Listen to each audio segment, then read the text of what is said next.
उस गांव में रमेश नाम का एक बहादुर लड़का रहता था। पूरे गांव में एक ही कहानी मशहूर थी। जो भी पहाड़ी के ऊपर बने पुराने किले में जाता, वह कभी पहले जैसा लौटकर नहीं आता। रमेश ने बचपन से यह कहानी सुनी थी, लेकिन उसे इन बातों पर कभी भरोसा नहीं हुआ। एक सुबह रमेश को अपने घर के दरवाजे पर एक पुराना नक्शा मिला। एक सुबह रमेश को अपने घर के दरवाजे पर एक पुराना नक्शा मिला। नक्शे पर लाल स्याही से सिर्फ एक लाइन लिखी थी, खजाना सिर्फ बहादुर को मिलेगा, लेकिन एक गलती मौत बन जाएगी। रमेश बिना देर किए नक्शा लेकर किले की ओर निकल पड़ा। जंगल में कुछ दूर जाने पर उसे एक टूटी हुई तलवार मिली। तलवार पर ताजा खून जैसा लाल निशान था। रमेश समझ गया कि हाल ही में यहाँ कोई आया था। वह आगे बढ़ा। अचानक झाड़ियों में तेज आवाज आई। रमेश ने तलवार उठा ली, लेकिन बाहर सिर्फ हवा निकली। उसने राहत की सांस ली।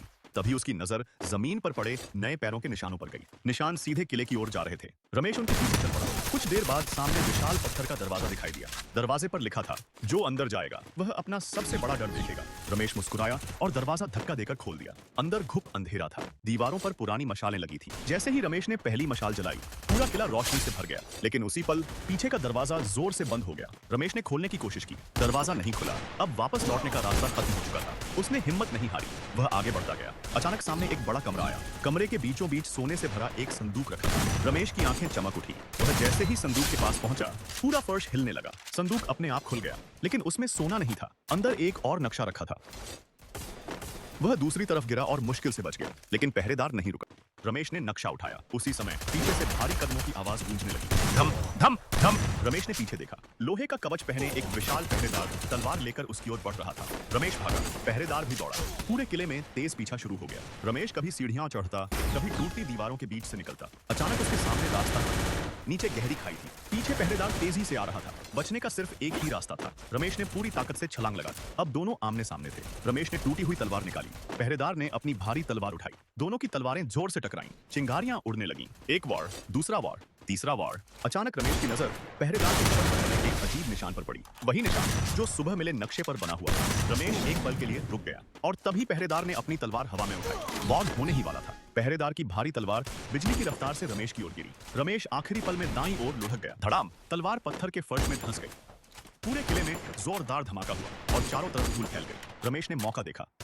उसने अपनी टूटी हुई तलवार उठाई और पूरी ताकत से पहरेदार पर वार कर दिया। तलवार कवच से टकराकर वापस उछल गई। पहरेदार पर कोई असर नहीं हुआ। रमेश 2 कदम पीछे हट गया। तभी उसकी नजर फिर उसी रहस्यमयी निशान पर पड़ी, जो पहरेदार के कवच पर बना था। बिल्कुल वही निशान जो सुबह मिले नक्शे पर भी था।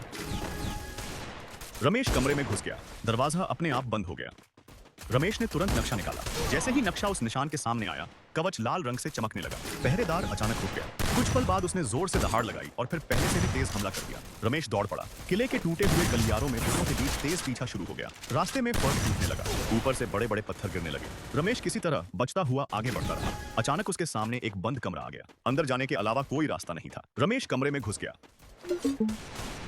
दरवाजा अपने आप बंद हो गया। कमरे के बीचों बीच वही सोने का संदूक रखा था, लेकिन इस बार संदूक अपने आप खुल गया। अंदर सोने की जगह एक पुरानी चिट्ठी रखी थी। रमेश ने उसे उठाकर पढ़ा। उस पर लिखा था, जिसने लालच पर जीत पा ली वही असली विजेता है। इतना पढ़ते ही पूरा कमरा सुनहरी रोशनी से भर गया। बाहर खड़ा पहरेदार अचानक शांत हो गया। उसका कवच धीरे धीरे टूटकर जमीन पर गिरने लगा, लेकिन कवच के अंदर कोई इंसान नहीं था, सिर्फ काला धुआं था।